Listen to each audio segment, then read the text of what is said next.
push the buzz, the hush. Whatever tunes your knees to mush, they hit the lift. Even if you gotta sift through the shit to get to the twist, the smile I hide like it's your very last line. You'll never get another try. Do it loud, do it for the loud, for the here and now.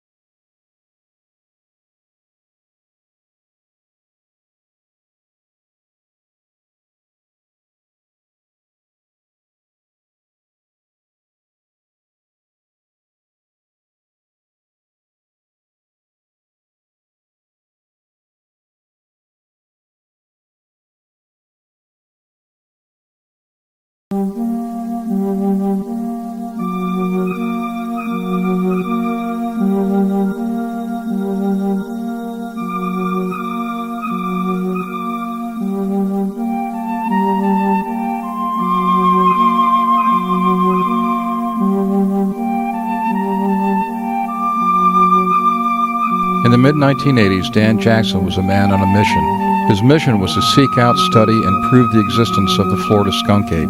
Now, Dan is not a man who is afraid of any creature, yet his more recent experience has caused him to give up all research involving the skunk ape and has limited his enjoyment of the outdoors. And as I got about, I'd say about 100 yards or so from this one bayhead, I noticed this dark object right at the edge of the bayhead. And I couldn't tell what it was, but first thought in my mind was that it was a bear.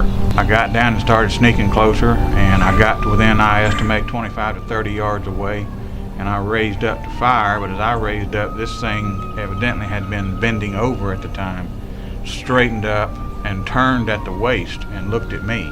It looked at me for, like I say, best I can estimate, 5 to 10 seconds, and then it turned and it walked on 2 legs into this bayhead. I know that my brain was telling my feet, run, but there was nothing I could do about it. I remembered where this creature's head was coming up to the level of the tree limbs that were hanging down. I got closer to find out how tall it was, and that's when the smell hit me, when I was about 10 to 15 feet away from this area, and it was a terrible smell. I looked at the tree limbs, I looked again, and I figured the beast, I estimated him to be about 6.5 feet tall. There was sawgrass there that was matted down, but there was no bare dirt. I could not see a track. That was in November of 1983. And until that time, if anyone had asked me if I believed in Bigfoot or whatever else you might want to call it, I would have told them that was something Hollywood movies that couldn't exist. Now I know better now, and that's what started me on this journey, I guess you could say, or quest. I'm still picturing in my mind what this creature looked like. And it walked on 2 legs, and it swung its arms like a human being almost would swing its arms, only in a greater bulk. Dark hair. I couldn't tell an eye color or any facial features, so to speak, because of the distance and because of the shadows. It was just all dark. The only thing I could say was the face looked black. It did have a type of conical head or pointed head. I didn't see one of these creatures again for almost 20 years.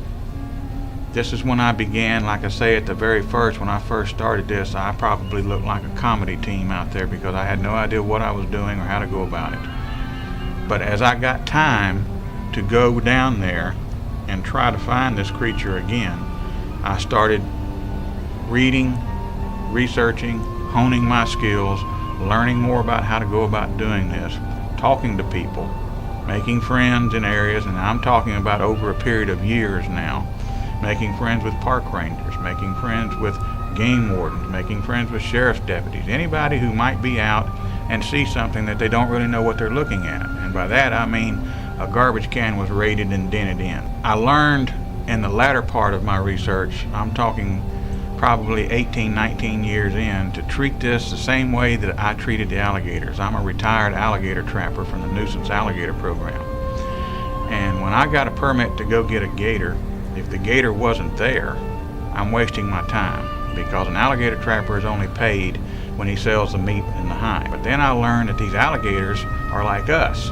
We eat at home tonight, we might eat at McDonald's tomorrow night, we might eat at pizza place the next night. He's hitting different areas, but he will come back to this area sooner or later if you just find his pattern. The game warden said you got to work a game trail. You're going to find out. He said the animals are just like us. They're going to follow this road, and they're going to do it consistently. All types of animals are going to follow these trails. It's hard to find a game trail. Sometimes it's just right out there in front of you like a dirt path like humans did, but it's not. It's animals. Most of this was started by scrub cows. These are wild cows born out in the scrub, never seen a human, very dangerous creatures. And they walk the same trail all the time. Well, the animals will get in that and walk it too instead of walking in heavy brush. Over a period of about 90 days, this is going down and working 4 or 5 nights and then having to go back home and take care of business. I started working this game trail and I started finding more and more animal tracks, different types of animals using this trail. I knew they're going to try to find a source of water. So I would try to find where this trail crossed or came close to a source of water, good clean water. I started getting more luck. When I say luck, I started finding areas matted down that either something like a scrub cow would have done or another heavy-bodied creature. This one game trail came up to the back and ended at a brand new little strip mall.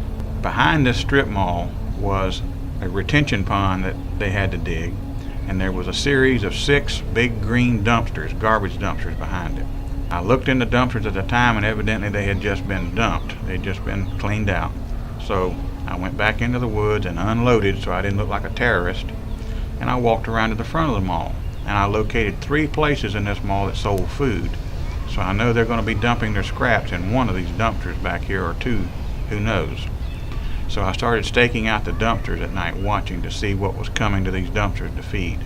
At night, they had a type of security lights back there that were, the only thing I could say was they were the energy saver type. They didn't put out a lot of light. It was kind of a yellowish glow that they put out.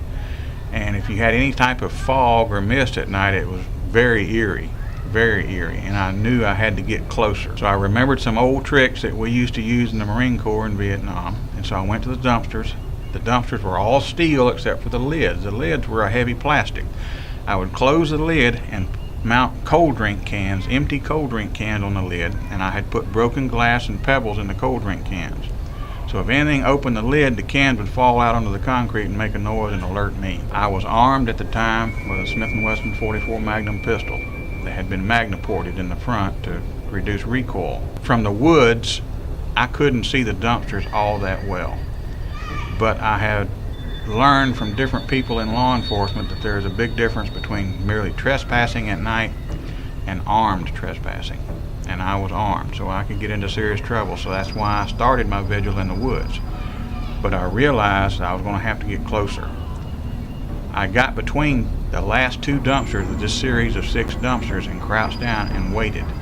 I heard one of the cans fall.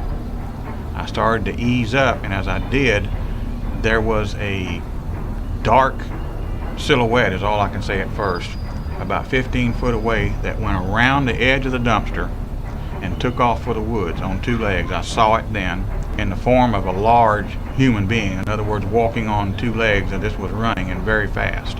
That was the second sighting I had of one of these creatures. I had to go home then. I stayed home for about a week and a half, 2 weeks. I came back. Well, as things worked out, it was a long night. I figured it to be about 1 or 2 o'clock in the morning. I was hunched down between 2 dumpsters. If you're young, you can do it. I was getting a lot older than when I started this thing 20 years earlier, a lot fatter than when I started these things earlier. It was killing my legs to squat like that. About that time, I heard one of the alarm cans hit the ground. I put my hands on the edge of the dumpster and raised up to look. When I raised up to look, I was staring 2 dumpsters away from this creature, approximately 12, 13 feet away from me. He was inside a dumpster. He had both his hands on the edge of the dumpster. The look of rage in this creature's eyes and on his face. He's making a huffing sound, a very loud huffing sound. It scared me so bad, the only reaction I had was I drew my firearm immediately to fire. I felt that my life was threatened. I had to defend myself. I pointed. Just as I pointed, he started raising out of the dumpster, and I fired. He leaped out of this thing just as I fired.